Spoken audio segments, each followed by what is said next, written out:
ఈనాడి ఫలితాలు మా బాధ్యతను మరింతగా పెంచినాయి. ఈనాడు కేంద్ర ప్రభుత్వం ఆనాడు శ్రీమతి సోనియా గాంధీ, మన్మోహన్ సింగ్ గారు అందించిన మహాత్మా గాంధీ ఉపాధి హామీ పథకాన్ని నిర్వీర్యం చేసి నీరుగార్చి పేరు మార్చడమే కాకుండా విధానాలను మార్చడం ద్వారా పేదలకి పథకాన్ని అందకుండా చేయాలన్న కక్ష కుట్ర స్పష్టంగా కనిపిస్తుంది. కేంద్రంలో సోనియా గాంధీ గారి మీద, రాహుల్ గాంధీ గారి మీద కక్షతో కూడిన అక్రమ కేసులు పెట్టడం, కోర్టులు చీవాట్లు పెట్టినా కూడా మారకపోవడాన్ని మనం కళ్ళతో చూస్తున్నాం.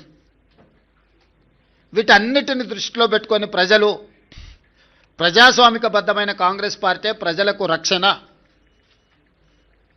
అందుకే ఈరోజు తెలంగాణ ప్రజలు కాంగ్రెస్ పక్షాన బలంగా నిలబడ్డారు. ఈ స్ఫూర్తి కొనసాగుతుంది.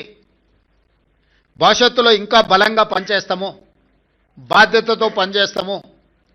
ఎదిగినా కొద్దిగా ఒదగాలి అని పెద్దలు ఏదైతే సూచన చేసిండ్రో వాటిని దృష్టిలో పెట్టుకొని ఆ విధంగానే ముందుకు వెళ్తాము. ప్రతిపక్షంలో ఉన్న వాళ్లకు అధికారం కోల్పోయినా అహంకారం తగ్గలేదు.